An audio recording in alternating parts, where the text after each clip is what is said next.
Muy bien. Bueno, es un placer entonces dirigirme al grupo de manera formal. Ya me presenté en la parte informal.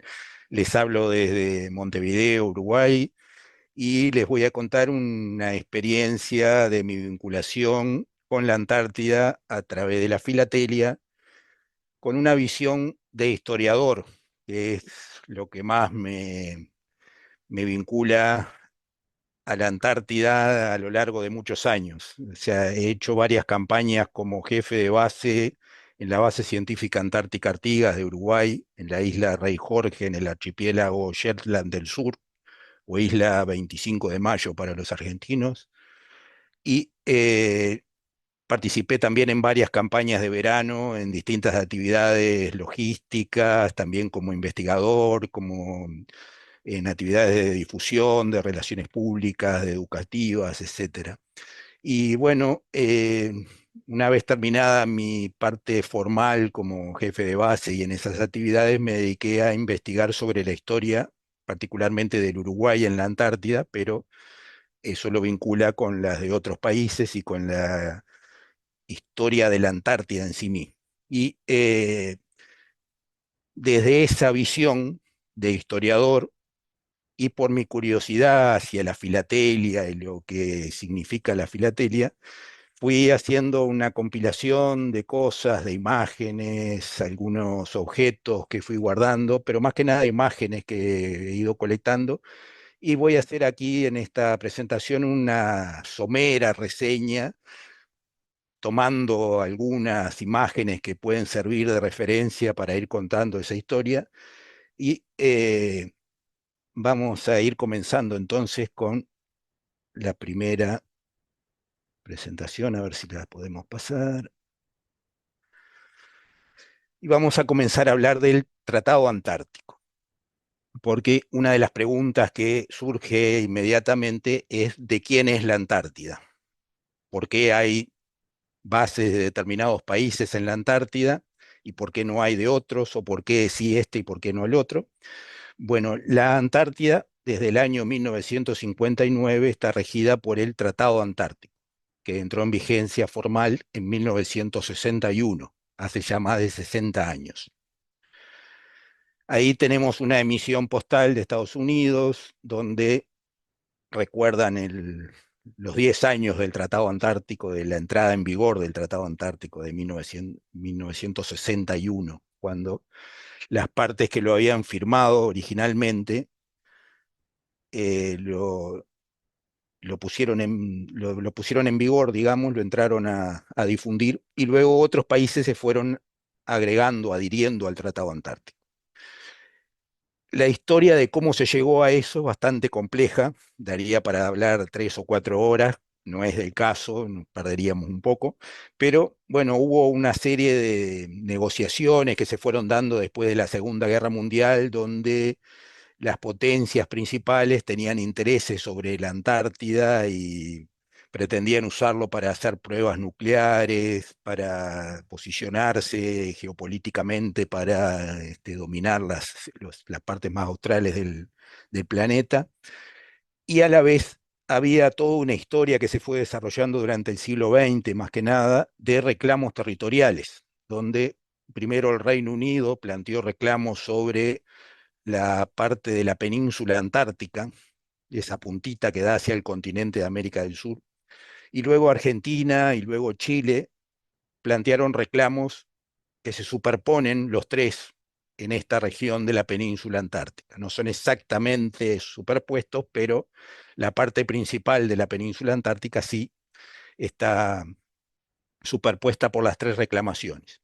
Eso evidentemente genera conflictos que quedaron congelados en la firma del Tratado Antártico. Tanto los reclamos de estos tres países como los de Noruega sobre esta área, los de Francia, los de Australia, de Nueva Zelanda, y creo que no me olvido ningún otro, eran 7 países los que reclamaban soberanía y 12 países entre los que se encontraban Estados Unidos y la Unión Soviética de ese entonces, que firmaron el tratado, pero no reclaman territorios.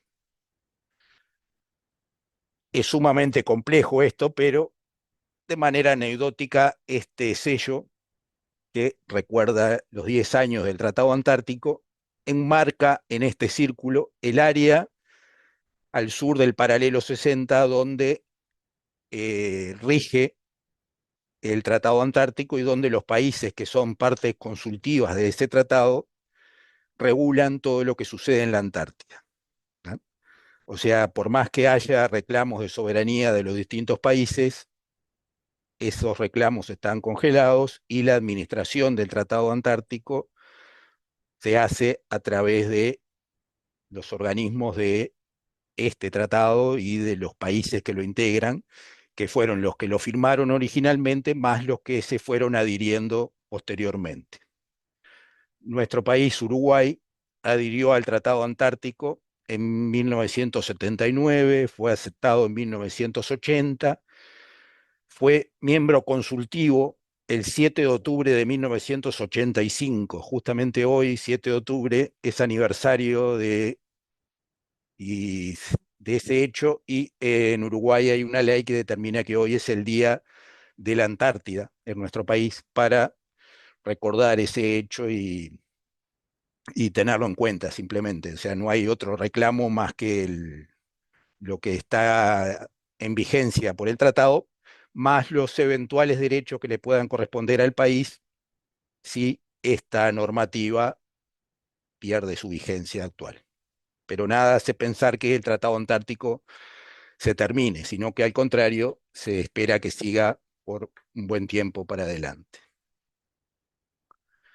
Y ahí vamos a ir metiéndonos de a poquito en las distintas cosas.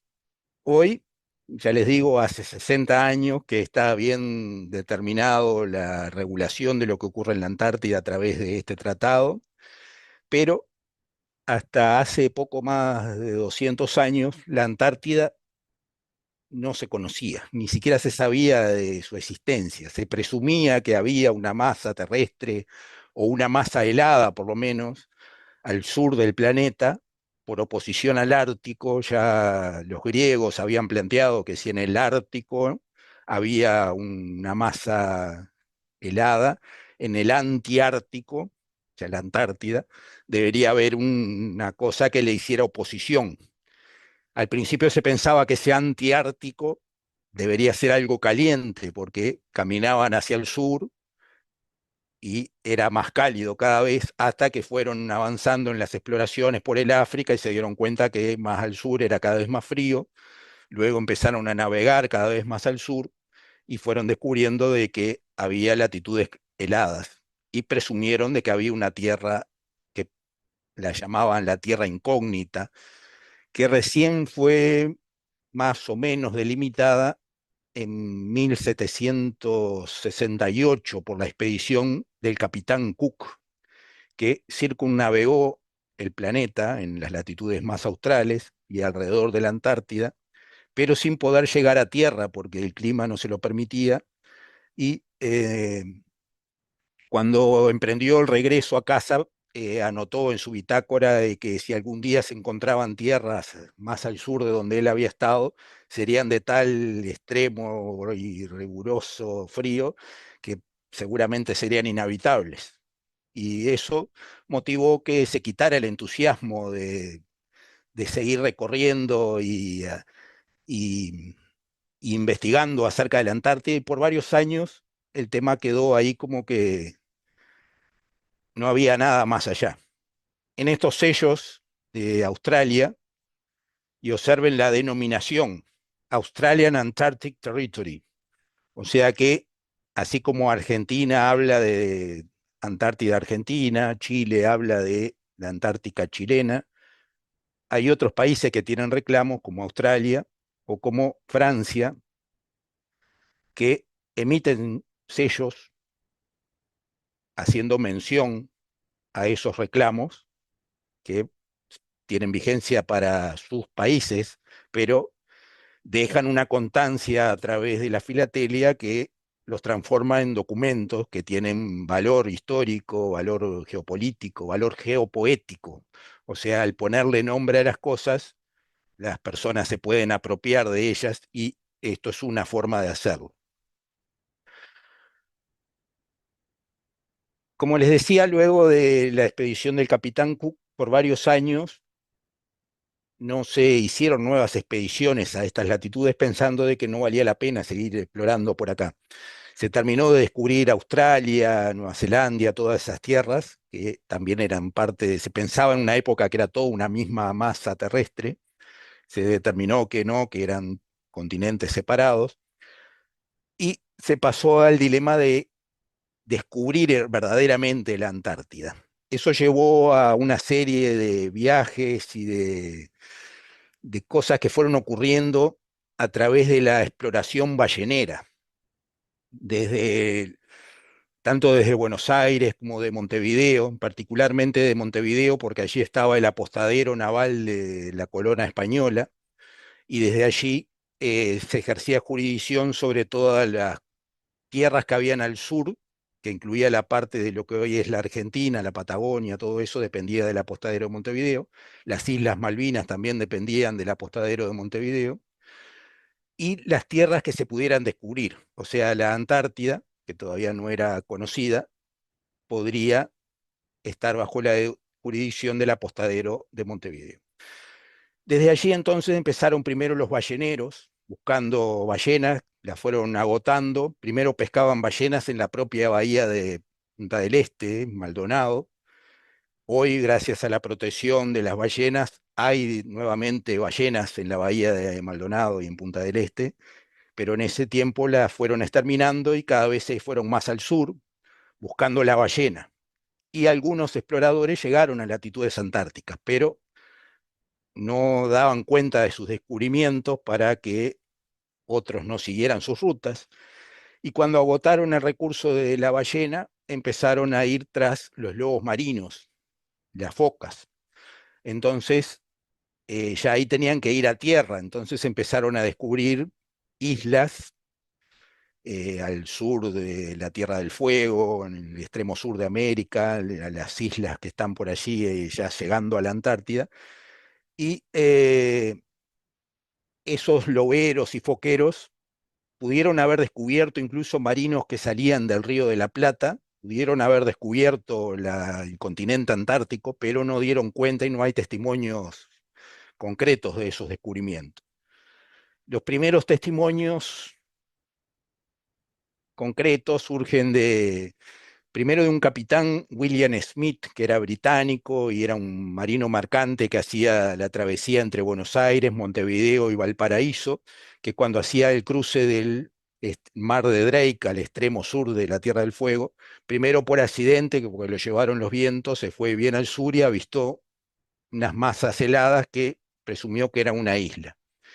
A su vuelta desde Valparaíso a Montevideo, eh, volvió a avistar eso y en su próximo viaje, partiendo desde Montevideo, intencionalmente desvió su ruta y concretó el avistamiento de lo que hoy es la isla Shetland del Sur o 25 de Mayo, donde está ubicada la base Artigas y otras bases que ya comentamos.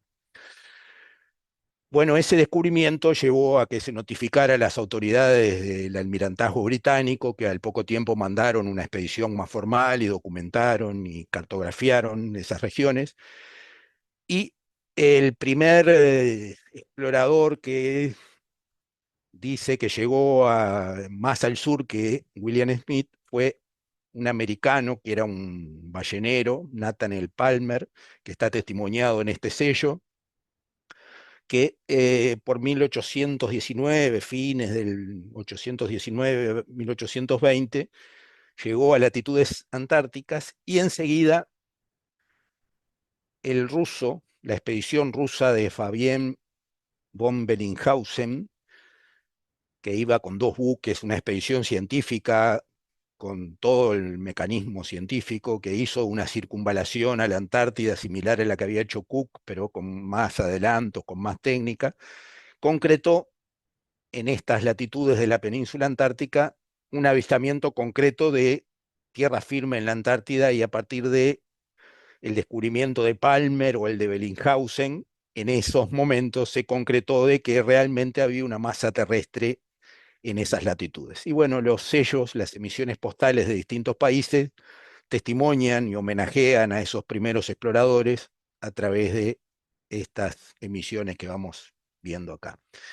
Y eso nos lleva a la época heroica de la exploración antártica, que se le llama así porque fue cuando se dejó de lado el interés económico que surgía de las expediciones de foqueros y de cazadores de lobos marinos, que iban por un interés comercial y fueron descubriendo tierras, ya a las expediciones donde había un interés científico que primaba y donde el ser humano hacía un gran esfuerzo que realmente transformaba en heroicas esas expediciones, porque se produjeron allí algunas proezas humanas que son dignas de tener en cuenta.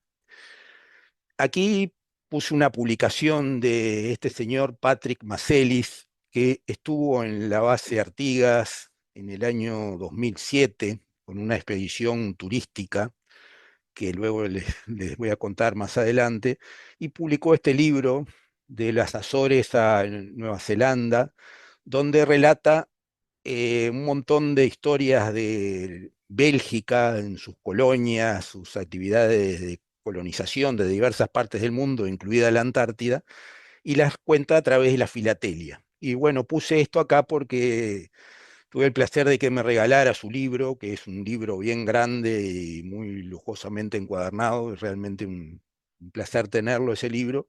Y allí, bueno, le saqué una copia a una página donde menciona la Antártida y habla de esa expedición del Bélgica de 1897, que fue la primera expedición realmente científica que iba con todas las finalidades, con todos los medios científicos más modernos de esa época, y era parte del año polar internacional de esa época, en donde se había determinado que el ser humano todavía no conocía las latitudes polares completamente y era necesario tomar conocimiento tanto del Polo Norte como del Polo Sur. Entonces se empezaron a enviar este tipo de expediciones y bueno, y quedaron documentadas a través de la filatelia y a través de otras formas. Y aquí hacemos una muy somera reseña de algunos personajes célebres de la exploración antártica de esa época, de la época heroica de la exploración antártica, como por ejemplo este homenaje a Dumont d'Urville, que hizo una expedición entre esos años 1790 y 1842, donde investigó la parte saliendo desde África del Sur hacia la Antártida, las islas que están por allí, y bueno, exploró lugares que eran totalmente desconocidos en ese momento, y bueno, fue una expedición que tuvo notoriedad en su momento. Otra expedición notable fue la de Charles Wilkes, que investigó desde la península antártica hacia el lado de América del Sur y hacia el lado de Oceanía, recorriendo la Antártida, y bueno, dando a conocer cómo llegar a esos lugares, cartografiando, documentando. Esta expedición era de los Estados Unidos. Esta es otra expedición de James Clark Ross, también de Estados Unidos, que concretó el primer desembarco hace un rato les hablaba de que había una base de Estados Unidos que tiene una población de más de 1000 personas, que es la base McMurdo. En esa región donde está hoy esa base McMurdo hay una isla, hay un volcán que está en actividad y que cada tanto humea. Fue descubierto por esta expedición de Clark Ross con esos dos buques que se llamaban Erebus y Terror, los cuales dieron nombre a los dos volcanes que hay allí. Uno es el Erebus y otro es el Terror. No es uno solo, sino que son dos volcanes en realidad. Y bueno, aquí está homenajeado con una emisión postal francesa al montañista o al escalador de montañas, porque no solo descubrió esos montes, sino que fue su expedición la primera que escaló ese monte.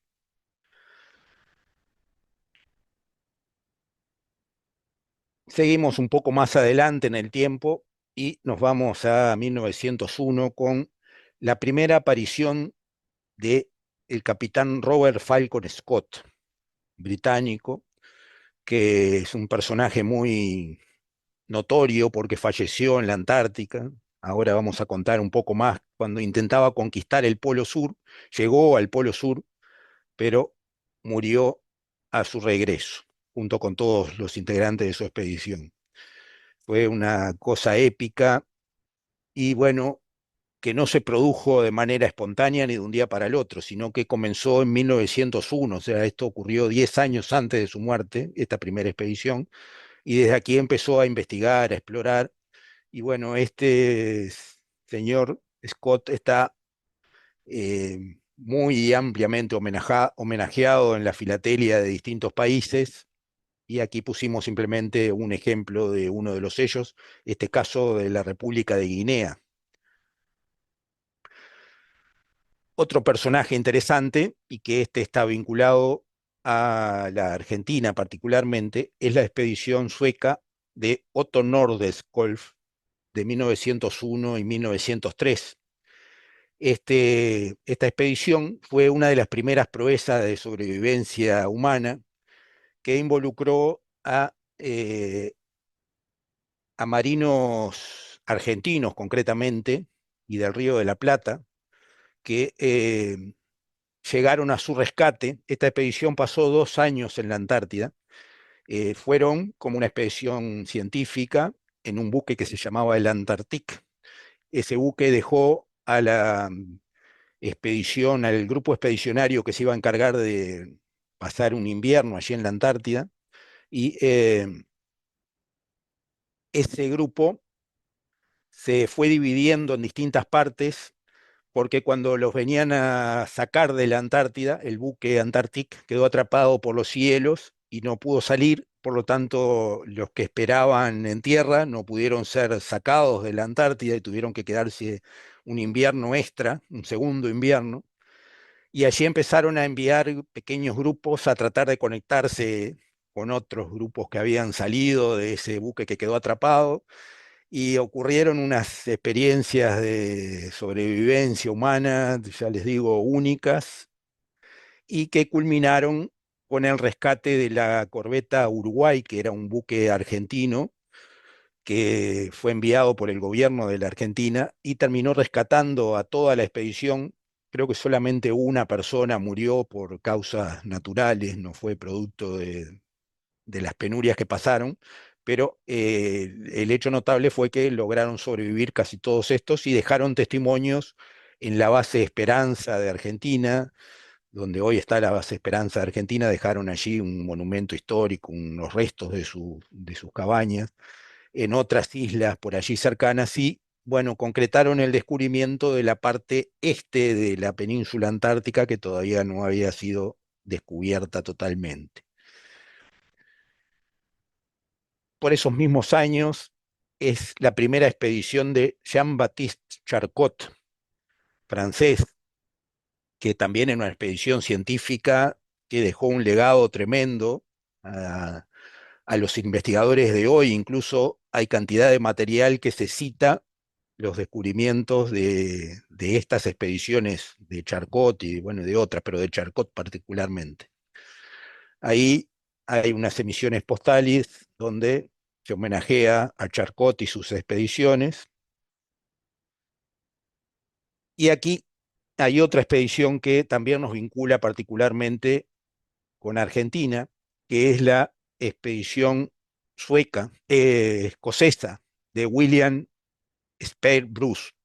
Esta expedición también era una expedición científica, mm, que tenía una parte privada, y organizaron en las Islas Orcadas una estación donde empezaron a tomar mediciones de tipo meteorológica y distintas investigaciones, y cuando terminaba el primer año de su trabajo, se la ofrecieron al gobierno de Argentina para que la tomara a su cargo, lo que Argentina aceptó, y a partir de 1904 esa estación empezó a ser operada por Argentina, y desde ese entonces, 1904, existe la primer base antártica que hubo, que fue esta base de las Islas Orcadas, la cual sigue funcionando hasta hoy bajo la regulación de Argentina. Y allí ocurre un hecho muy interesante para el tema que nos trata hoy, que es que en esa base, Orcadas, se estableció la primera oficina postal de la Antártida, a cargo de Hugo Acuña, que fue el primer agente postal. Era un integrante del, si no me equivoco, el Ministerio de Ganadería o algo similar, que fue con la misión de tomar un determinado tipo de muestras y se le encargó que se hiciera cargo de la estafeta de la oficina postal. Y bueno, tuvo la particularidad que Hugo Acuña escribió un diario muy interesante donde cuenta sus vivencias, eh, hechos anecdóticos de la convivencia de un grupo humano que pasa el invierno con un grupo reducido, multicultural, donde él y el uruguayo Luciano Vallet, que era un naturalista que se había afincado en Argentina y terminó sus días en Argentina. eh, Eran los únicos que hablaban español, el resto eran suecos, británicos y bueno, es muy interesante leer este diario, que lo pueden encontrar en internet, también está en papel, pero lo pueden encontrar en alguna edición por allí. Es muy interesante leerlo porque cuenta vivencias, no tanto de la parte filatélica, sino de vivencias de la vida diaria, que quien ha tenido oportunidad de pasar un invierno en la Antártida puede comprobar de que hace 100 años o más las vivencias del ser humano y los sentires del ser humano eran muy similares y por más que la tecnología y los medios cambian, los sentimientos y de la convivencia y las dificultades que surgen de la convivencia siguen siendo iguales. Allí yo les mencionaba a Luciano Vallet, que fue homenajeado por Argentina a través de una emisión postal donde lo recuerdan particularmente en su campaña de 1904 junto a Huacuña y a esta primera tripulación que enarboló por primera vez el pabellón nacional de Argentina, como se dice allí, el 22 de febrero de 1904, y ese 22 de febrero es el Día de la Antártida Argentina, en recuerdo de ese momento tan importante. Aquí volvemos a otra expedición de Jean-Baptiste Charcot, que esta expedición pasó por Montevideo, tuvo mucha vinculación porque venía con una avería el barco y requirió los apoyos de un armador, Lucich, que es muy conocido en el área de Punta del Este, y bueno, le dio los auxilios necesarios para que la expedición pudiera continuar y además recibió apoyo meteorológico y de investigadores que desde Uruguay lo ayudaron y en homenaje a eso una cantidad de nombres que figuraron en la cartografía que Charcot fue haciendo, nombres de personajes de la cultura o del apoyo que le dieron desde Uruguay, quedaron reflejados en esa nomenclatura que puso en la Antártida. Bueno, aquí hay otro sello que homenajea al Charcot que navegaba en esta expedición con este buque, el Purkuá Paz. Ahí nos vamos a la llegada al Polo Sur y a la carrera entre Amundsen y Scott. Esa llegada al Polo Sur fue un hecho notable, dramático, en donde Amundsen, un expedicionario con mucha experiencia que ya había estado en las latitudes del Ártico y había estado antes en otra expedición del belga, del Antarctic, ese creo que lo mencionamos ya, en donde, bueno, él participó, conocía todas estas zonas y que había conseguido recursos en ese año de 1911 para ir al Polo Norte y ser el primero en pisar el Polo Norte. Pero cuando estaba en viaje se enteró de que el Polo Norte había sido descubierto por otra persona, entonces ya no había el interés de ser el primero y decidió en secreto, sin avisarle a nadie, irse al Polo Sur y tenía todos los medios necesarios para hacer una carrera donde muy rápidamente, con todos los medios aptos para esa actividad y con la buena fortuna de que el tiempo, las condiciones meteorológicas lo ayudaron, llegó al Polo Sur el 14 de diciembre de 1911. Esta emisión postal de Noruega recuerda ese momento en donde puso la bandera de Noruega en una carpa que quedó allí y se sacaron la foto, que es una foto histórica.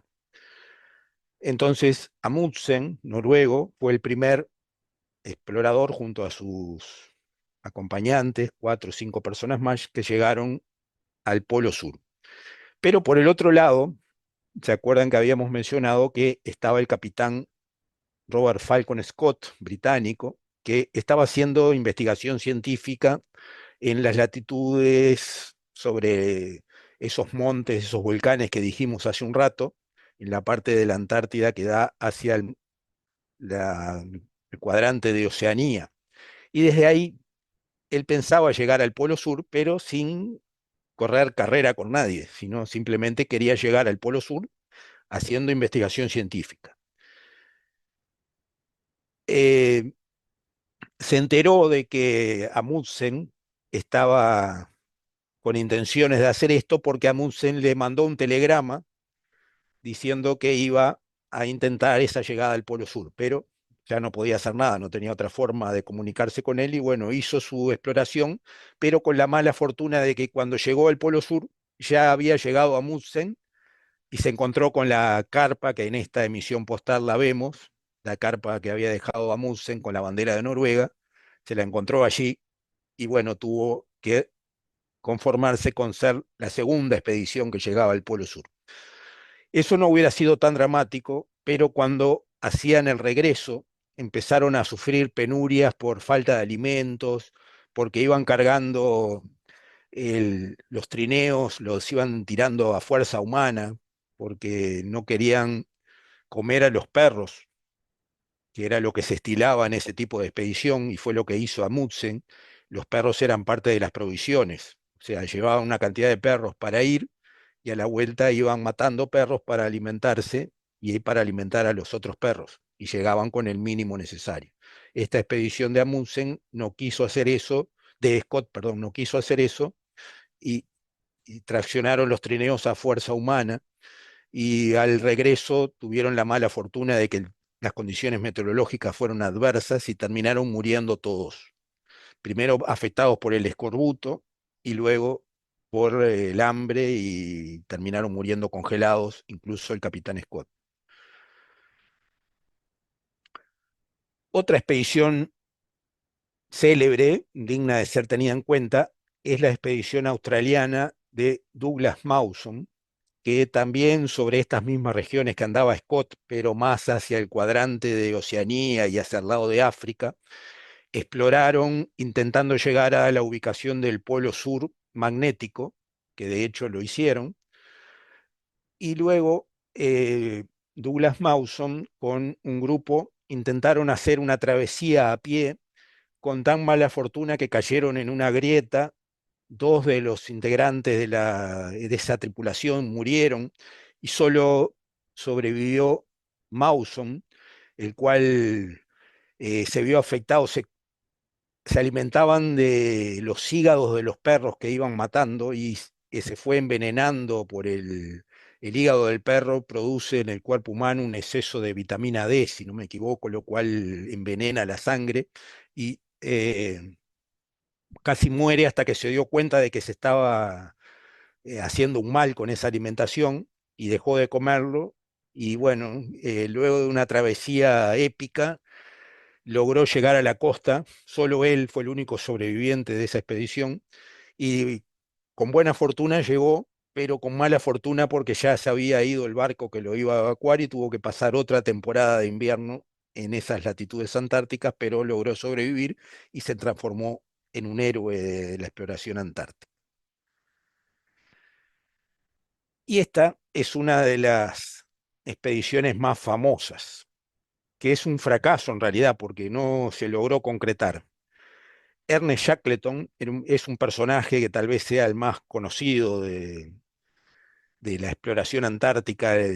Tiene toda una historia romántica de explorador heroico y tiene mucha prensa que los británicos se han encargado de darle como un héroe eh, fantástico, digamos, que a pesar de sus fracasos, porque antes había estado con el capitán Scott, y casi se muere en una de esos intentos de llegar al Polo Sur, y por culpa de que se enfermó tuvieron que regresar y bueno, quedó medio enemistado con el capitán Scott.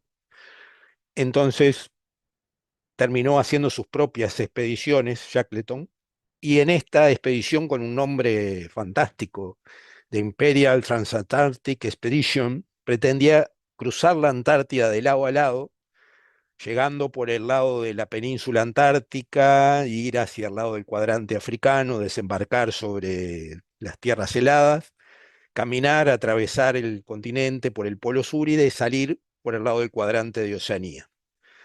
Cuando iban en viaje, el buque que los transportaba, el Endurance, quedó atrapado entre los hielos y toda la tripulación tuvo que, el buque fue destrozado por los hielos, tuvieron que subirse a un témpano y navegar sobre el témpano cuando empezó el deshielo. El témpano se fue haciendo cada vez más chico hasta que se subieron a los botes salvavidas que habían rescatado y finalmente lograron llegar a la isla Elefante.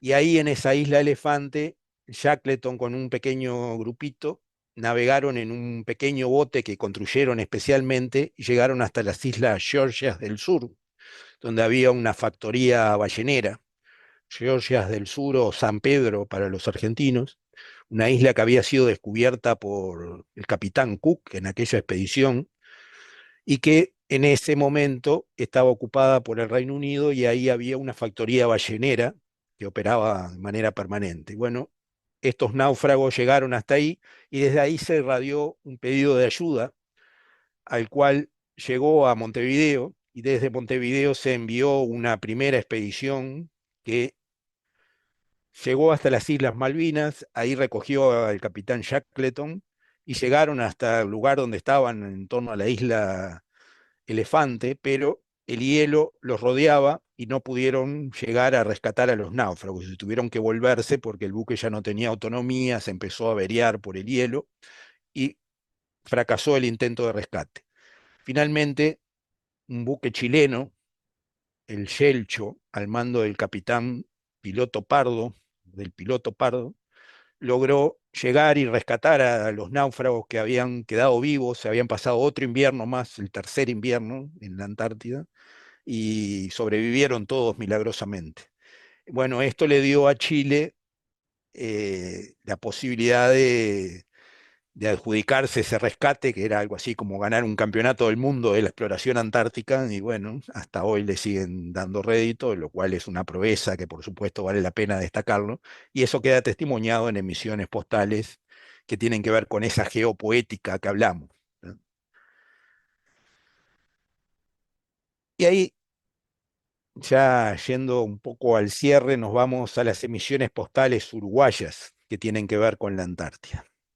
Como habíamos dicho, Uruguay no reclama soberanía de territorios porque cuando se gestó el Tratado Antártico, si bien Uruguay participó en las exploraciones, como les contaba acá, hubo integrantes uruguayos en distintas expediciones, tanto de Argentina como de Chile, como del Reino Unido, que participaron como integrantes de esos países, pero eran ciudadanos uruguayos, y aparte de eso, se daba logística desde el puerto de Montevideo a casi todas las expediciones que venían tanto del norte, de Norteamérica, como de Europa, las cuales recalaban en nuestro puerto y desde allí continuaban o al regreso de las exploraciones pasaban por Montevideo y luego de ahí seguían hacia el norte.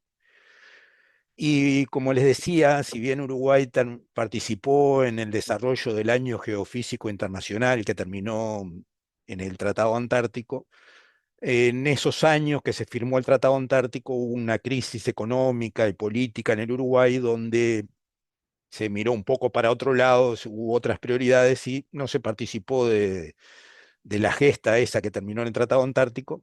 Y recién, años después, en 1979, se terminó ingresando al Tratado Antártico como miembro adherente primero y luego como miembro consultivo, lo cual, como les decía, hoy 7 de octubre justo hace fecha de ese evento. Aquí tenemos pequeña reseña de misiones postales uruguayas que hablan de cosas relacionadas al Antártico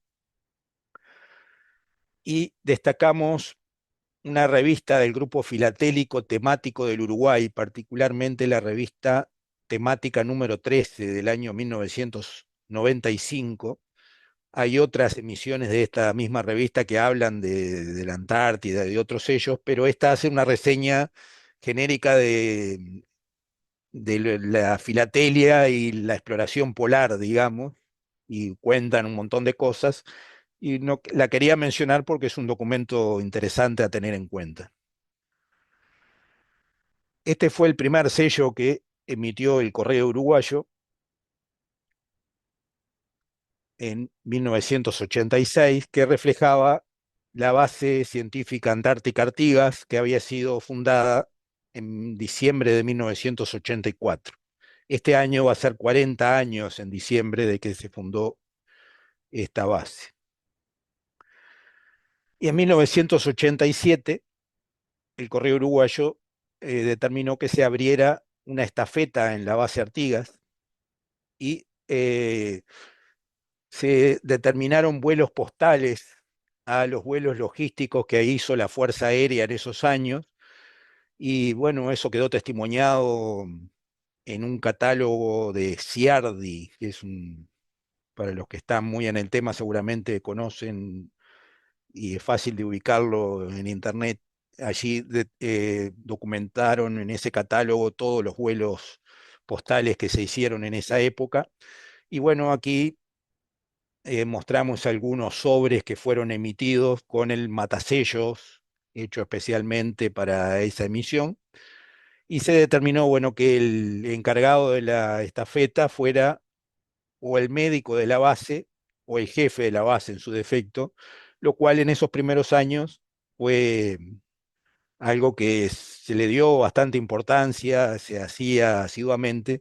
Después se fue desperdigando un poco la actividad, digamos, pero ya vamos a hablar de eso un poquito más adelante. Aquí hay otra misión que es de 1994, una hojita conmemorativa, en donde en el Día de la Armada Nacional se hace una emisión postal con este buque, que fue el primer buque que hizo logística a la base científica Antártica Artigas. Era un buque de la Segunda Guerra Mundial que había sido acondicionado como buque polar y le llevó la primera logística a la base y fue resaltado en ese sello. En 1995 se emitió esta hojita Antártida, ¿sí? Esta hojita hablaba del 10º aniversario de la base científica Antártica Artigas y se mostraban los diversos medios que se utilizaban en ese momento, el avión, el buque que se estaba utilizando para la logística, y particularmente se destaca esta muestra que se llamó URUTEM, muestra temática, que se hizo en el año 1995, donde se expusieron emisiones postales de Uruguay y de otros países, y fue la primera muestra que yo tengo constancia de que se homenajeó a la filatelia antártica del Uruguay. Esto fue en Montevideo y fue testimoniado por esa publicación que mencionábamos antes, que habla extensamente de esa muestra. En 1997 se emitió este sello que hablaba de la actividad científica que se desarrollaba en la base. Aquí ya se mostraba la base antártica uruguaya con los nuevos edificios que se habían construido a lo largo del tiempo y cómo iba evolucionando. Y bueno, en la descripción del sello se hablaba de las investigaciones que se llevaban a cabo con este pingüino y otras cosas que habían. En esta emisión, Barcos Antiguos del Uruguay, se homenajea al buque Instituto de Pesca número 1, que fue el buque que participó en el intento de rescate de la expedición de Shackleton de 1916, que mencionamos hace un rato, que no pudo llegar a rescatar a los náufragos, llegó sí hasta latitudes antárticas y navegó en la fecha simbólica del solsticio de invierno, el 21 de junio de 1916, estaba navegando en pleno invierno, lo cual es un hecho bastante difícil y complejo, porque en pleno invierno y más en esos tiempos era muy difícil navegar. Y bueno, como le decía, no pudieron concretar el rescate, pero no dejó de ser un hito de la exploración antártica. Esta misión de 1998 habla del apostadero naval de Montevideo, como les contaba, del apostadero naval de Montevideo que funcionó entre 1776 y 1814. La Armada Española, que estaba basada en Montevideo, que era una plaza fuerte, la capital del virreinato del Río de la Plata estaba en Buenos Aires y la parte militar de la corona española estaba en Montevideo. Montevideo era una ciudad fortificada y desde ahí se regían todas las actividades que se hacían al sur, incluso sobre las Islas Malvinas, donde un buque del apostadero de Montevideo hacía la guardia y el capitán de ese buque era el gobernador de las Islas Malvinas cuando dependían del apostadero naval de Montevideo, por lo tanto de España. Este sello de 1999 habla del 15 aniversario de la base Artigas y ya pone tecnología más moderna. Se había instalado una antena satelital que permitía que hubiera internet y conexión telefónica ya en ese año de 1999, lo cual era un adelanto muy importante para lo que había en ese tiempo. En 2008 se publicó esta hoja conmemorativa en homenaje al Año Polar Internacional, que recordaba el Año Geofísico Internacional que había ocurrido 50 años antes, 1957-58, que fue lo que dio origen al Tratado Antártico. Y durante este año polar internacional hubo una cantidad de eventos relacionados a la ciencia, al resurgimiento de todo lo que era investigación científica de las latitudes polares. Y bueno, se lo homenajeó desde Uruguay con esa hojita conmemorativa. El 7 de octubre de 2010 se conmemoraban 25 años de Uruguay como miembro consultivo del Tratado Antártico y en el Correo Uruguayo y en el Instituto Antártico, en la celebración de ese día, se publicó un sello homenajeando y recordando ese evento histórico. En ese mismo año, en la sede del Instituto Antártico Uruguayo se hizo una muestra, la cual tuve el gusto de participar en la organización, una muestra filatélica donde se mostraban tanto las emisiones postales uruguayas como elementos que fueron aportados por coleccionistas y por gente especializada en el tema que mostraban la evolución de todo este tema y fueron mostrados ampliamente al público. En 2016 se publicó una emisión recordando los 100 años de la primera misión nacional antártica. El mismo buque, Instituto de Pesca número 1, fue nuevamente homenajeado, particularmente con esta emisión, donde se homenajeaba también al capitán, que era el teniente de navío Ruperto Eli Chiribetti, y la tripulación con una fotografía real de ese año, que era compuesta tanto por marinos mercantes e incluso llevaron unos noruegos que estaban ahí en el puerto de Montevideo, que eran avesados navegantes en las latitudes polares y se los llevaron como guías para navegar entre los cielos. Y bueno, se recuerda ese hecho. En ese año hubo varios eventos relacionados al recordatorio de esos 100 años y tuve el gusto también de participar en conferencias y en varios eventos que se hicieron este, recordando a este intento de rescate y a la expedición de Shackleton que no había podido ser rescatada en ese momento.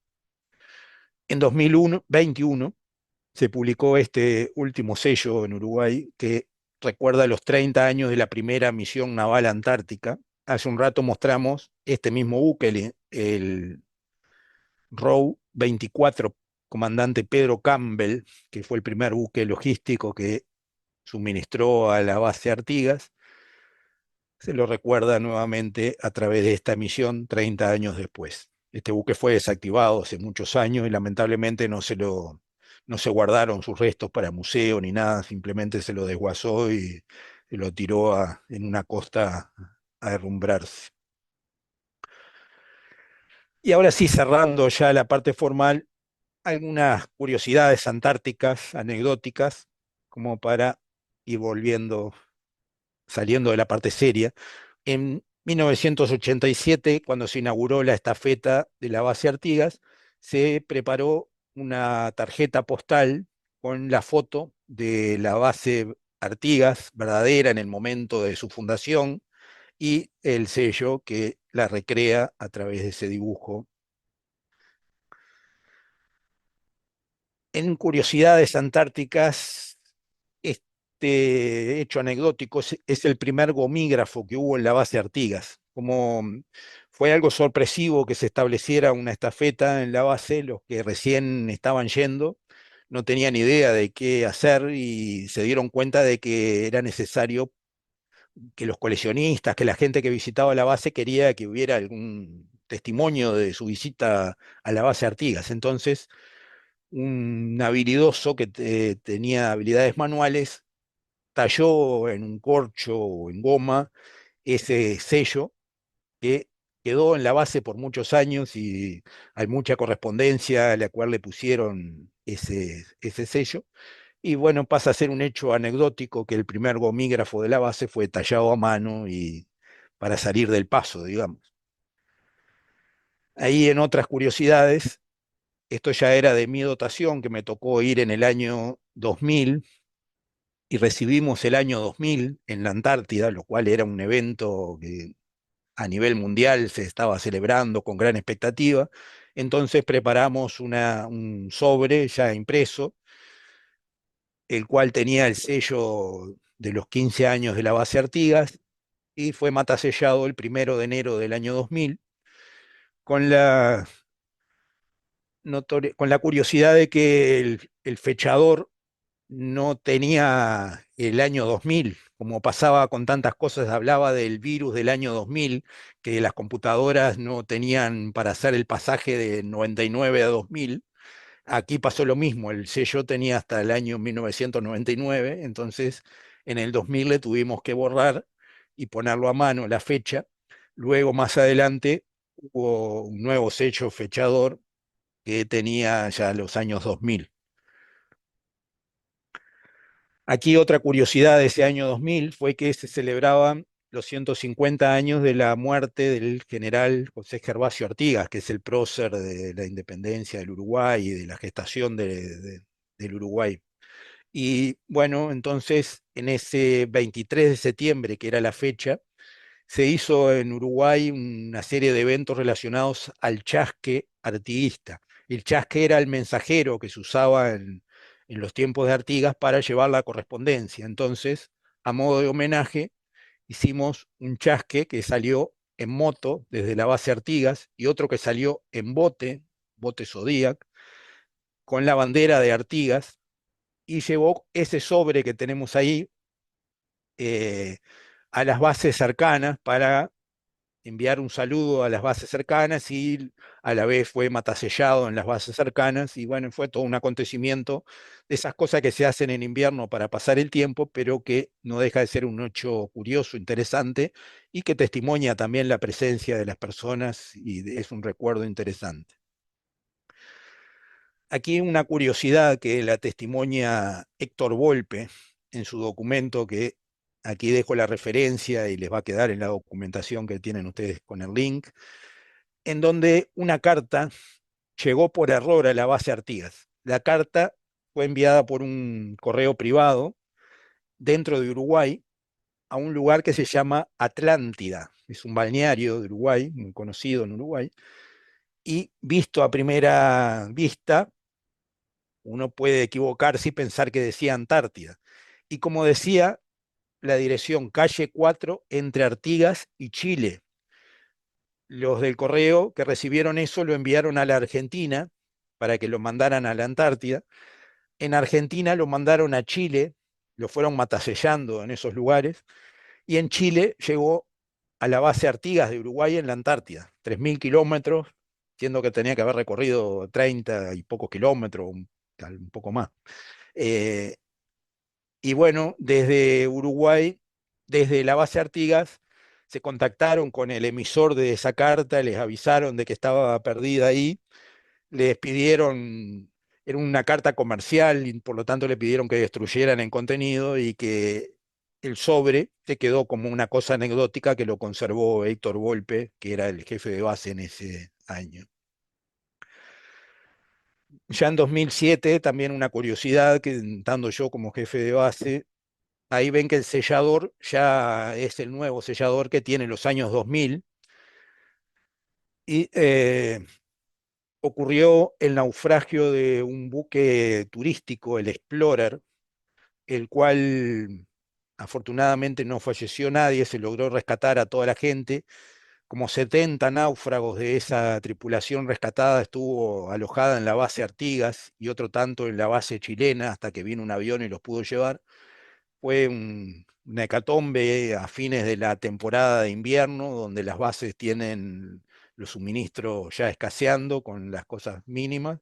Y bueno, hubo que alojar una población excesiva para lo que había, pero bueno, se hizo ayuda humanitaria, se logró rescatar a toda esta gente, los cuales ya les digo, fue notoriedad mundial, la prensa andaba atrás de esto continuamente.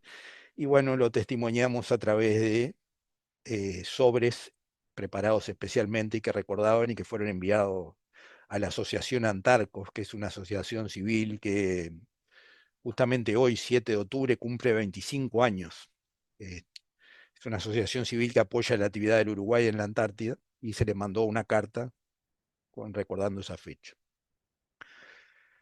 Aquí recordamos a esa expedición turística belga que hace un rato les mostraba, con la visita de Patrick Macelis, un connotado coleccionista, integrante de la Academia de Filatelia de Bélgica, el cual organizaron en un buque, rentaron parte de la capacidad de un buque logístico uruguayo para organizar una expedición turística que recreara la expedición de Adrien de Garlache, el primer belga que había dado comienzo a aquella época de la exploración antártica heroica, cuando enviaron desde Bélgica una expedición científica. Y bueno, esto lo testimoniaron a través de misiones postales que hicieron especialmente y matasellos especiales para esa misión. Y ya culminando, en el año 2009 se cumplían 50 años del Tratado Antártico. Estando yo allí en la Antártida, me tocó participar de una muestra que se llamó Expo Antártica Chile 2009, donde en la base de Chile, en un gimnasio muy grande que había porque después se incendió y se perdió todo eso, eh, se hizo una exposición filatélica con elementos de muchos países y que contó con la visita del príncipe de Mónaco, que estaba haciendo una expedición privada en homenaje también a los 50 años del Tratado Antártico, visitó todas las bases con científicos, con investigadores, y dejó también varios testimonios filatélicos de su visita a la base, y ahí en esa foto se lo recuerda visitando la muestra Expo Antártica 2009. Y ahí, bueno, ya nos vamos al cierre y les voy dejando la palabra para que hagan preguntas, que seguramente tendrán más de una. Muchas gracias. Gracias, Valdemar, muy interesante.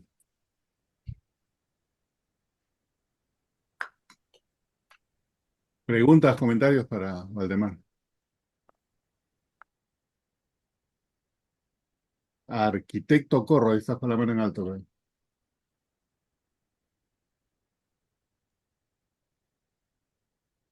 Ok.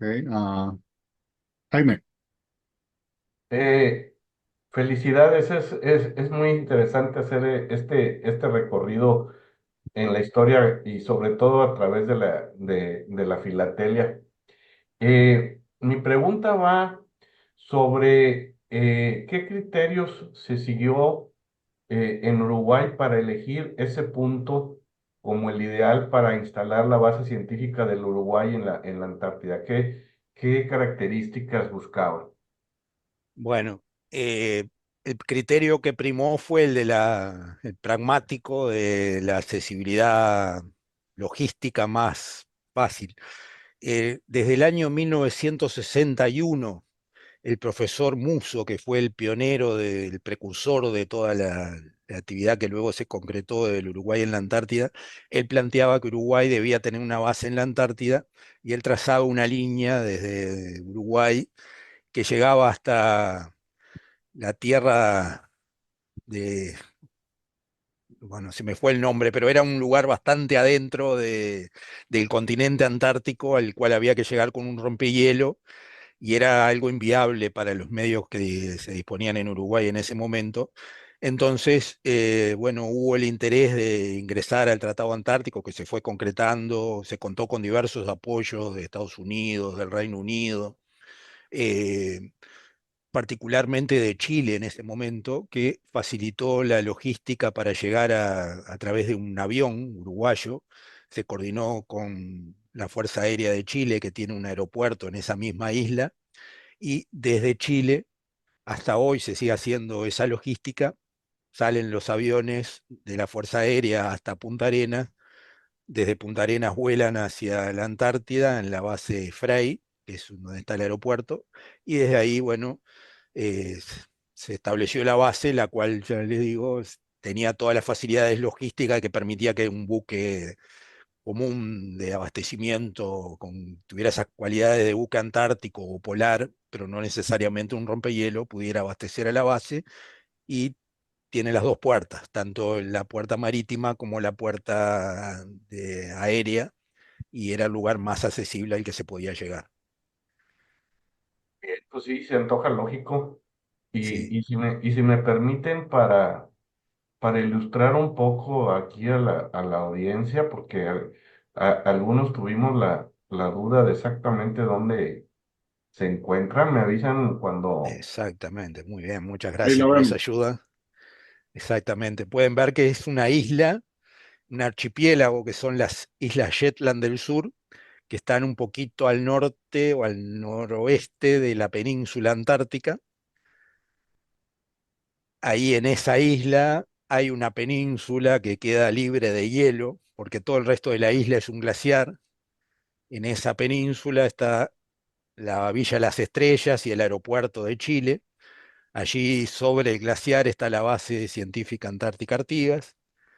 En el medio, pegado a la base chilena, está la base rusa Bellinghausen.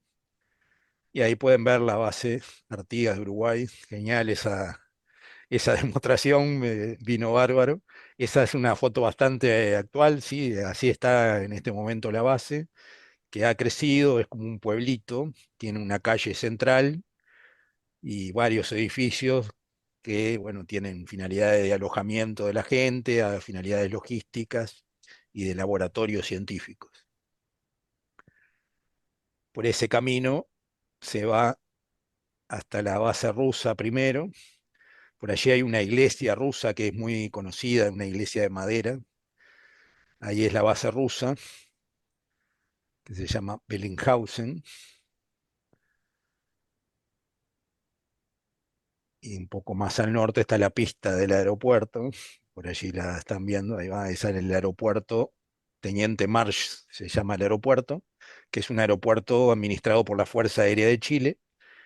Y un poquito más contra la costa está la base Frey, que es el alojamiento del personal de de la Fuerza Aérea, la Villa Las Estrellas, que es la parte del poblado civil, y una base científica, todo junto allí, que forman ese conglomerado chileno.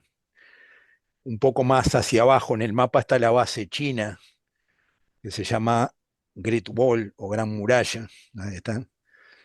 Esa base la fundaron el mismo, China ingresó como miembro consultivo del Tratado Antártico el mismo día que Uruguay. Tengan en cuenta las diferencias de tamaño y de potencial. En esa época, en 1985, China no era lo que es hoy, pero ya era una potencia igualmente. Por razones geopolíticas, ingresaba un país de un lado y de otro, digamos. Allí es un refugio nomás eso. Hoy China tiene 5 bases en distintas partes de la Antártida y es una de las potencias antárticas, digamos, que está haciendo investigación y despliegues logísticos por todo el continente antártico. Del lado de enfrente pueden ver que hay una base coreana primero, y luego la base Carlini de Argentina. Ahí está la base Carlini de Argentina, a la cual se puede llegar en bote y se tiene intercambio fluido durante la temporada invernal, es un poco más difícil, a veces queda el mar congelado y se permite ir en motos de nieve por arriba del mar congelado y llegar hasta esos lugares, sino en bote Zodíaco. Y en la otra bahía, que está un poco más arriba, hay una base de Brasil y hay una base peruana también que se llama Machu Picchu. Esa base es solo de verano.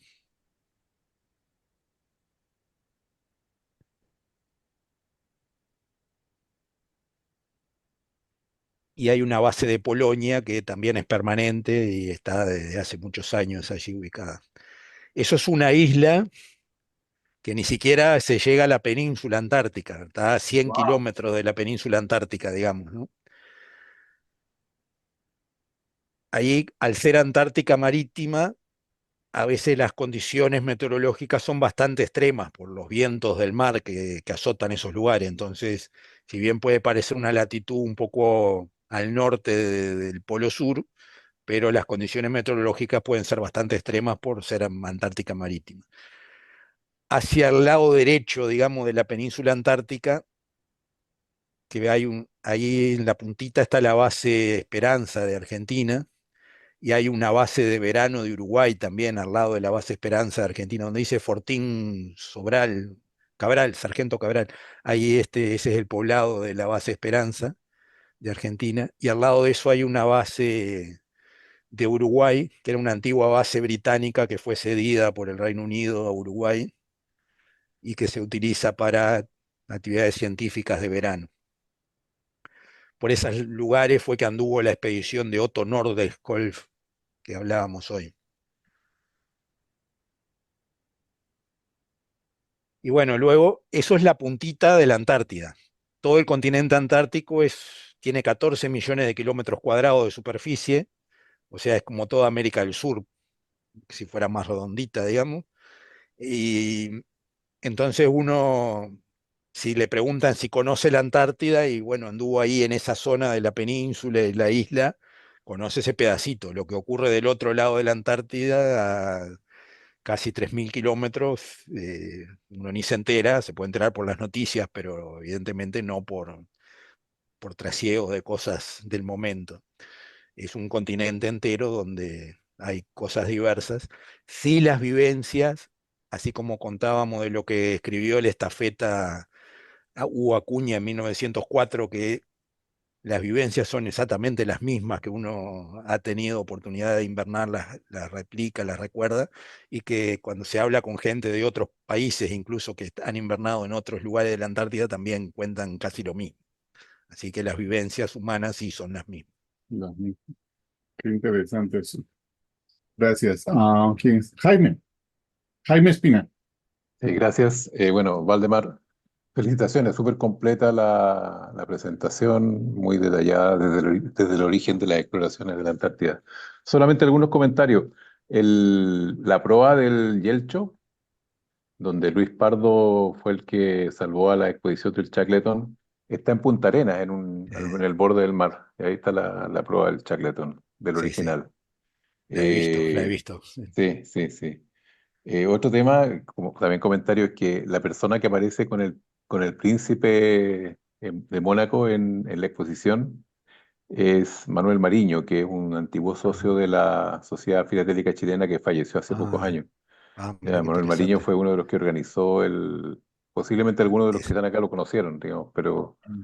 él era un socio nuestro y bastante activo y él fue uno de los organizadores de esa exposición de filatelia en la Antártida.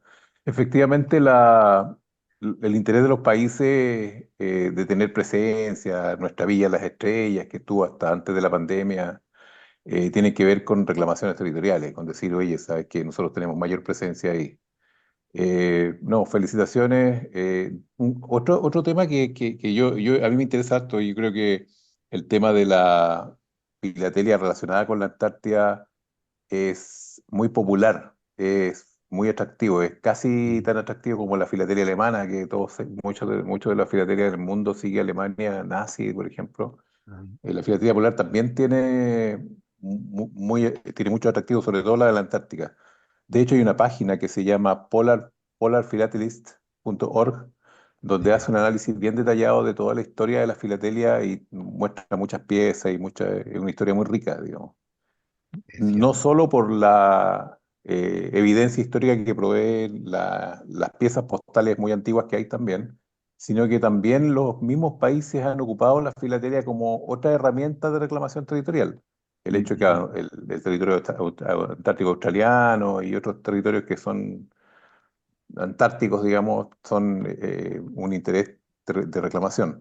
El último punto, que no sé si has podido analizarlo, las expediciones de Richard Byrd, que es un norteamericano que sí, hizo como 5 expediciones, y ahí sí, hay sí, mucho de leyenda en estas exacto, sí, expediciones, de sí, la Tierra sí, Hueca y todo eso. tal cual. Eso, pero bueno, felicitaciones, Valdemar. ¿Ya? Gracias. Sí, me detuve en el fin de la época heroica, digamos, para poner porque seguiríamos en el siglo XX, lo cual la parte filatélica capaz que es más rica porque hay cantidad de misiones, incluso remitidas específicamente desde la Antártida con esta expedición de Richard Byrd y muchas cosas, y sí, hay para hablar días de ese tema, sin duda, ¿no? Es riquísimo, pero hay que poner un coto en algún momento porque si no te vas. Ujú. Gracias. Mauricio. Primero, Valdemar, muchas gracias. Muy bonita la presentación. Muy interesante también el tema.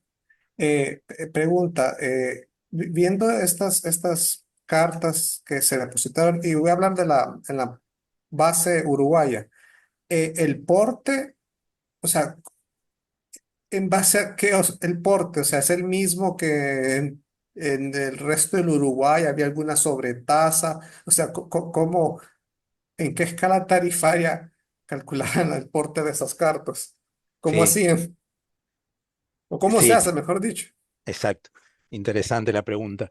Eh, el porte dentro de Uruguay era el valor del sello que tenía Ujú, el valor de un envío local, digamos, ujú, dentro del país. Simplemente se llevaba esa carta a la Antártida para que le pusieran un matasello ujú, y luego se la liberaba por el correo común, digamos. Eso fue tal vez en los primeros tiempos. Hoy me atrevería a afirmar de que se ha ido perdiendo el interés de los sucesivos encargados de la base de ir detrás de todas estas cosas, porque primero, al no haber tanta correspondencia que pueda mandar, yo que sé, un familiar le manda una carta a alguien en la base, ya casi no se hace por las tecnologías de hoy que se ujú, comunican directamente por WhatsApp y todo eso, ¿no? Entonces lo que más llega son cartas de coleccionistas. Y ahí hay otro tema de cómo librarlas, porque básicamente se hace eso a través del Correo de Chile, que tiene ahí una oficina postal. Tú tienes la de Port Lockroy, que es la ujú, británica, que es muy conocida por los turistas, pero Chile tiene una oficina postal con todas las de la ley, como que estuvieran en Chile, en ujú, territorio antártico chileno, por supuesto. Tienen banco, tienen una escuela, un montón de cosas que es como que estuvieran dentro de Chile. Entonces, bueno, los coleccionistas mandan, o mandaban en ese momento, al principio mandaban con un cupón de franqueo prepagado que se usaba en esos tiempos. Ah, Entonces te llegaba la correspondencia y te pedían que se las mandaras con ese cupón, pero luego el Correo de Chile no aceptó más ese cupón de franqueo, no sé qué pasaba, si no tenía más valor, no sé cómo era la historia. Y si no, habían otros que mandaban $1 o $2, que era el equivalente al monto, entonces te pedían que con ese dólar o $2 que enviaban le pagaras el franqueo y se los mandaras. Eso los coleccionistas. Algunos los mandaban sin nada, entonces muchas veces yo que me tomaba el trabajo de tramitar toda esa correspondencia, y no podía hacer nada porque no iba a pagar de mi bolsillo el ujú. envío a Corea del Sur o yo que sé, al otro lado del mundo, entonces las quedaban ahí acumuladas, pero es interesante, sí. No sé actualmente cómo lo estarán manejando, supongo que el Correo de Chile lo debe seguir tramitando porque la oficina sigue estando ahí. Ok, otra pregunta. Sí. Bueno, las cartas que vimos, creo que todas eran ordinarias. ¿Se podía certificar? Desde O, la estafeta esa uruguaya no tenían los medios, ok. era simplemente una cosa más simbólica, digamos, Ujú, porque el que está a cargo es un cargo honorario de, sí, bueno, te tocó encargarte de esto, pero a veces, ya te digo, la gente no tiene conocimiento exacto de qué es, y no, simplemente se encargaban de tramitarlo y ponerla en el vuelo postal ese que hubo en los sí. primeros tiempos, que ahí sí era formal, pero iban al correo uruguayo de vuelta y desde ahí se encargarían de darle el trámite que correspondiera. Si eran certificadas, capaz que sí que las enviaban, pero creo que no, que eran comunes nomás. Ok, y me mandan una pregunta para que te las haga. Está en varias partes. La primera, ¿esta colección tú la tienes armada para exhibición, lo que nos mostraste? ¿O esa sería la primera? Si la tienes Sí, como, ok. no, no. Ajá. No la tengo armada, tenía algunas cosas ahí en un sobre que ahora rescaté de mis archivos, que ya te digo, estoy hablando de cosas de hace más de 20 años, que las preservo, sí. Sé de algunos coleccionistas uruguayos que tenían colecciones más formales, pero también esto fue en 2010 cuando hicimos esa muestra que te conté. Ujú. Vi que tenían colecciones un poco más formales, pero no sé si las seguirán manteniendo. Actualmente no sé si habrá alguien que haga esa temática específica. Yo no conozco, pero capaz que hay, sí, pero no conozco. Ah, ok. Eh, perfecto. Gracias. Ujú. Juan Claudio. Gracias, Valdemar. Felicitaciones. Muy entretenida la charla. La Antártica es un tema que a mí me gusta mucho. La verdad es que me, me emocioné un poco con la última foto en que aparece don Raúl, perdón, Manuel Mariño, que Manuel Mariño fue una persona que él me introdujo un poco y me entusiasmó a la idea de exponer. Eh, y de hecho yo participé en esa exposición Expo Antártica Ah, 2009 mira qué con un marco interesante. ahí muy humilde. Ah, Y fue la primera vez en mi vida que participé. ajá, ¿Ya? De hecho, ese marco ya lo desarmé, creo que tengo un par de fotos por ahí, así que por ahí en ese gimnasio había un marco mío. Muy entretenido, la verdad es que aprendí mucho de tu charla. Sabes que hubo un tiempo en que mandé bastantes cartas a la Antártica a través de un buen amigo filatelista chileno que de hecho él es de origen checoslovaco, checo, que es Enrique Kühler, y él mandaba cartas a un amigo en Punta Arenas y en Punta Arenas las embarcaban porque en el fondo llegaban en barco, ¿ya? claro. ¿Ya? Pero me dijo que después, lamentablemente, específicamente, claro, en la base Frey y en la Villa Las Estrellas, donde generalmente las timbraban, eh, para ahorrar plata, el correo chileno tenía en el fondo a un oficial que en realidad no era un oficial, o sea, el oficial de correo en el fondo era como decimos acá en Chile, un pelado raso, era un Sí, militar sí. que Ahí estaba está. haciendo el servicio militar que muy poco sabía de filatelia, ¿ya? Ahí, Entonces, lamentablemente, no sabía ni para qué eran los timbres, no sabía cuáles ocupar, ¿ya? Entonces, finalmente se fue un poco desvirtuando el servicio, ¿ya? Y me dice que hoy día, la verdad, prácticamente el funcionamiento es bastante precario, o sea, tiene que ser alguien que sepa, y ese es sí, el problema, sí, ¿ya? El sí. problema puntual de hoy día, porque yo, la verdad, hasta el año 2017, sí, 17 máximo, mandé un par de cosas y después no me llegaron nunca. Y después ya dejé de mandar porque me empecé a dar cuenta que en realidad no, el servicio estaba prácticamente, era deficiente y probablemente Ahí después lo está. cerraron. No, la verdad hoy día no sé lo que está Sí, pasando, pero al sí. menos eso es lo que me contaron en su tiempo. Ahí está. ¿Sí? La Eh, oficina creo que sigue estando, el lugar físico, digamos, pero posiblemente sea con lo que tú dices, sí, y se ha ido mm. desvirtuando y capaz que no cumple la finalidad, ¿no? Claro, y con respecto al tema que decía Mauricio, que él igual es interesante la pregunta que él hace, porque es la que todos los que nos gusta este tipo de filatelia artística nos hacemos, que es el tema del franqueo. La verdad es que, claro, cuando llegó un momento, probablemente en un principio se franqueó con el franqueo ordinario nacional, ¿ya? Como una carta Mm. común, corriente. ¿ya? Eso fue en los primeros años, probablemente años 70 hasta el 80 y algo. Pero después la verdad daba lo mismo, había gente que le colocaba 3 estampillas, 4 estampillas con el valor que Claro. quisiera y te las timbraban igual. Entonces la verdad es que eso Sí, también se fue desvirtuando, esa se es la verdad. desvirtúa, claro, no es lo Ya, mismo, sí, queda sí, como sí, una cosa anecdótica, pero no es un claro, franqueo claro. verdadero, sí. Ahí está. Ahora yo participo paralelamente en un grupo de amigos argentinos y ellos sí respetan la tarifa, ¿ya? Ellos respetan la tarifa como una carta ordinaria, ¿ya? Dentro del correo, porque lo consideran también, como decías tú, parte del territorio, por lo tanto es una carta ordinaria. ¿Mm? Interesante. Eso, muchas gracias, ¿ah? Te Gracias felicito. por el aporte, Muchas muy gracias. bueno, gracias. Marisol,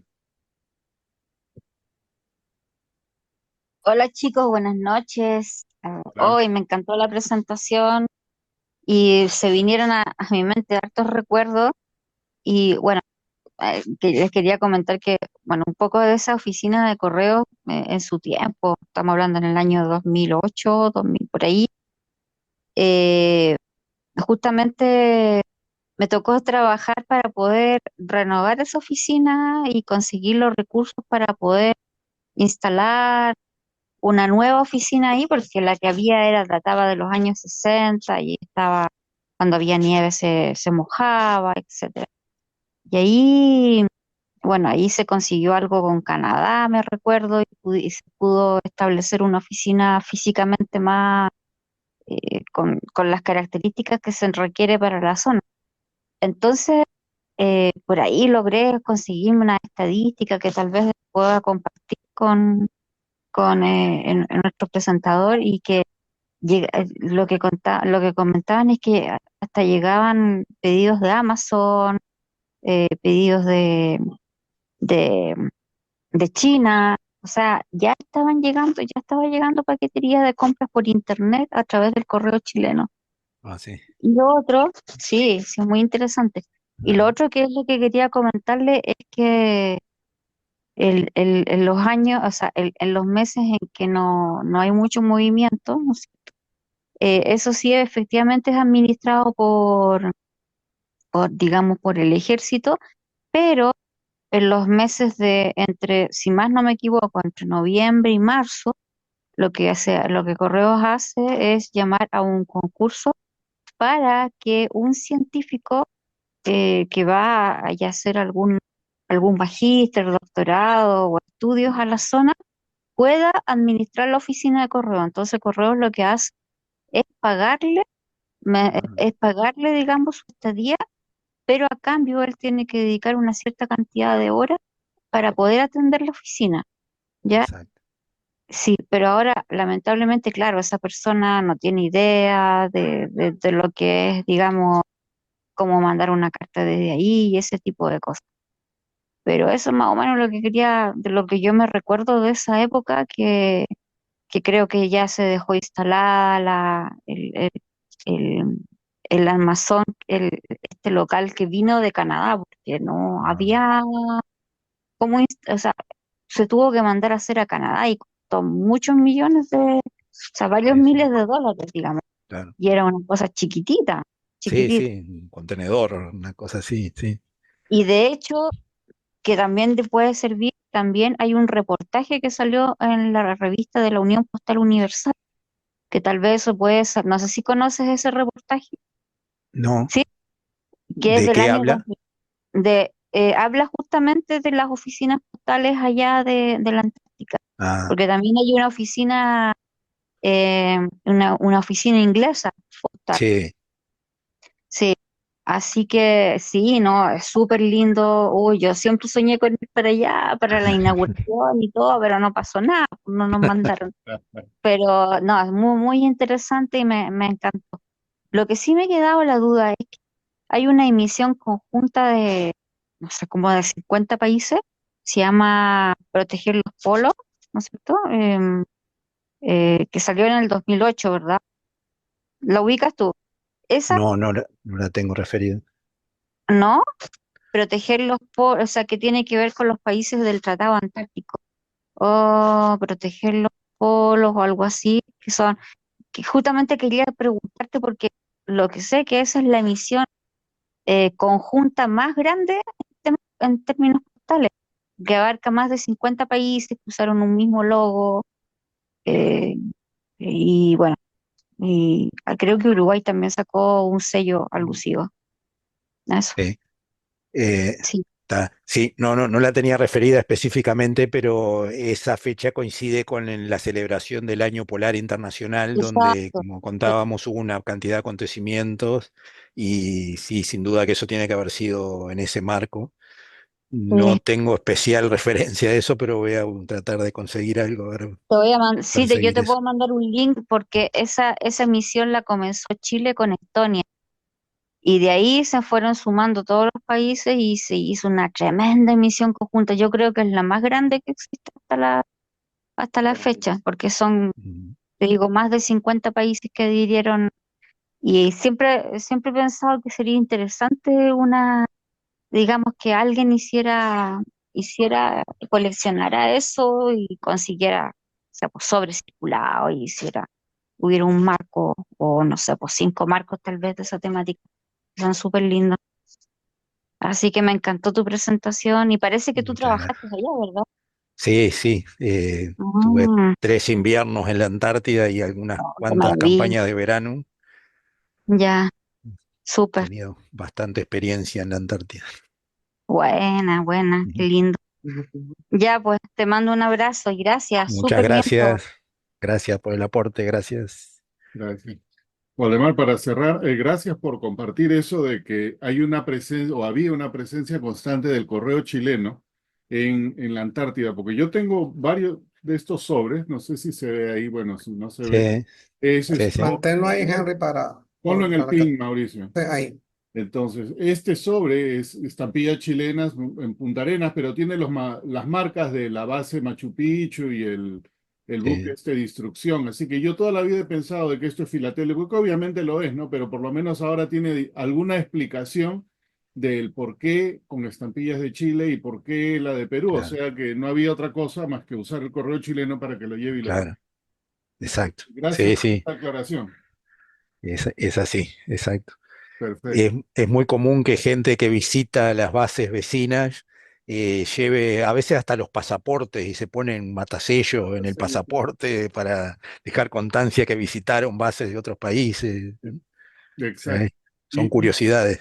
Totalmente. Y una curiosidad hablando de eso, mostraste, cuando Jaime Benavides mostraba el mapa, hablabas de los caminos, cómo se transportan de una base en otra, porque ahí por muy verano que sea, Sí, no es es fácil. otra cosa.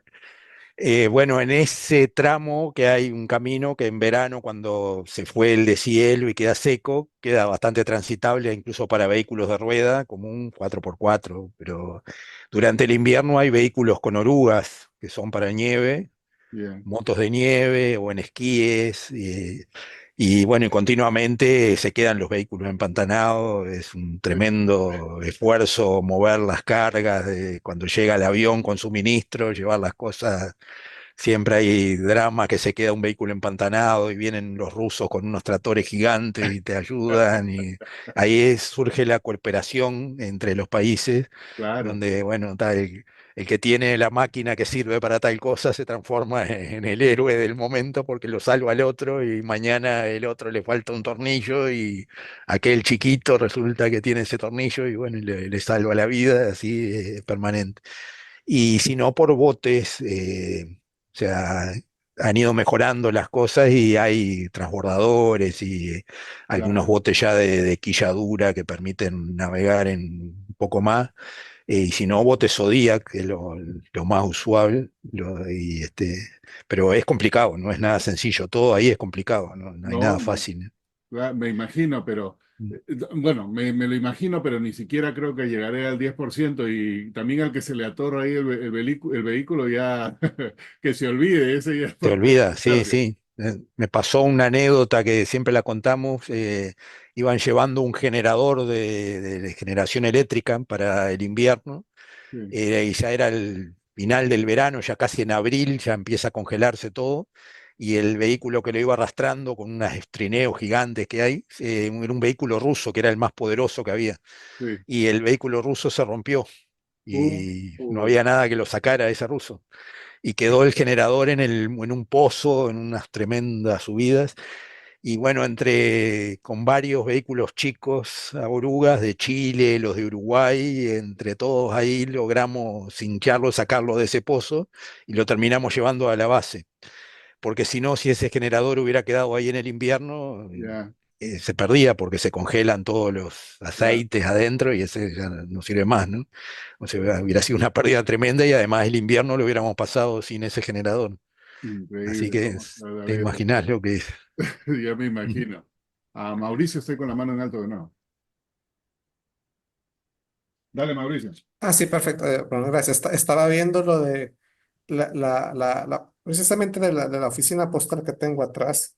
O Sí, sea, que en realidad sería bueno que todas la aprovecharan porque viendo por lo menos esta, cuántas cartas mueve y cuánto cobran como donativo para que le pongan a uno su carta allá. Estaba viendo que por Logroy dice ajá, que mandan como 70.000 sí, cartas a más de 100 países. Y entonces en otra página que decía, bueno, usted puede hacer que le mandemos su carta, mande una donación de 5 libras esterlinas ah, por carta, así que multipliquemos 70.000 claro. por 5, es decir, 350.000 libras que aparecen así, Ah, fácil, ¿verdad? ah. De los filatelistas. Y bueno, es una Y manera de la solventar manera el funcionamiento de sí, esa base. de Claro. subvencionarlas, sí, porque o comprar las moneditas que ya nombraron ellos su reclamo Ajá. Ah, y los souvenirs y todo, o sí, sea, para autofinanciar todo. Pero esto me llamó la atención, o sea, 5 libras, sí, pero estaba viendo que las estampillas de ahí, o sea, no son portes, no es el porte, son 1 libra y algo, así que eso paga el porte y el donativo para que claro. a uno le envíen y Sí, le procesen la carta. sí, sí, sí. Ah, qué interesante. No me había fijado en los costos, pero sé que esa estación, que era una antigua base de la Operación Tabarín que hicieron los británicos en la Ujú, Segunda Guerra Mundial, que pusieron varias estaciones. Una ujú, de ellas es la actual base que tiene Uruguay al lado de la base Esperanza de Argentina. Esta era la base A, la nuestra era la base D. ujú, Hay otra donde está la base de Brasil que también se la donaron y la terminaron desarmando porque se deterioró mucho. Pero esta ujú, estuvo a punto de ser abandonada y decidieron con esta organización, el Heritage Trust, no me acuerdo cómo ujú, es que le nombran, de hacerla esta oficina postal. Los británicos son muy habilidosos en la parte de propaganda y de su Oh, sí. reclamos, ujú, entonces no pierden oportunidades, sí, te ponen en la oficina, te satisfacen las necesidades del coleccionista, del ujú, filatelista. No pasa lo que estamos contando de que pasó con la estafeta de Uruguay, con la de Chile. Esta funciona y bueno, y a la gente no le importa pagar si funciona. ujú. Y bueno, Interesante. Los británicos tienen algo de experiencia con territorios fuera de su territorio. claro, claro. Por eso después cuando ya nos podemos ir un poco por las ramas, pero los países que reclaman soberanía sobre territorios que están disputados con el Reino Unido, Exacto. tendremos que trabajar un poco para estar a la altura, ¿no? Exactamente. Debe ser creativos ahí. Ahí María Luisa está con la mano en alto. Sí, muy linda la charla, muy, muy interesante, muchas gracias. Y mira, yo justo tengo unos sobres de cuando fue lo del Lincoln Explorer, que fue un hecho que en ese momento tuvo la atracción mundial. Era muy difícil todo el proceso. Y acá está uno con la base, este es la base Almirante Brown, Ajá, la base argentina, Ah, sí. y acá está la base Frey. Ah, mira. Acércalo un poquito hacia no, ti. aléjalo un poquito. Ahí, ahí. ¿Sí? Ahí, Bueno, sí, ahí está el Frey. Ahí ahí está se bien. ve. Que atrás también tiene, así tal cual vinieron. Tenía una tía en Concepción que era chip handler, o sea, la que le venden los productos a los barcos y me los regaló. Y ahora me acordé cuando te escuché, y este también, que también es de la base Frey, o de la base Palmer, dice. Tiene una mezcla de sellos chilenos y americanos. Ajá. Qué Y bonito. acá está muy parecido a lo que vos decías, pero muy, muy linda, muy interesante. Lo del Lehman Explorer fue un hecho, no sé si se acuerdan, pero Sí, sí, fue la noticia del momento en ese momento. exacto. Sí, sí, Un milagro también. sí. Sí, han habido varios hechos así que se testimonian a través de la filatelia y está bueno. Muy linda la charla, muchas gracias. Gracias, gracias por el aporte. Bueno, no veo ninguna mano en alto más. Y Waldemar, ha sido bien informativa la charla. Me imagino cómo será vivir en Antártida, pero mi imaginación no llega a la realidad, así que deben haber experiencias que Sí, son que son, irrepetibles. sí, claro, y intransferibles porque uno las puede contar, pero hay que Nunca va a vivirlas. relacionarlos, Claro, exacto. claro, claro. Perfecto. Muchísimas gracias por la presentación. Un placer. Bueno, Gracias por Gracias. escuchar con tanta atención y por los aportes que me hicieron. Ha sido un placer. a ti. Y el día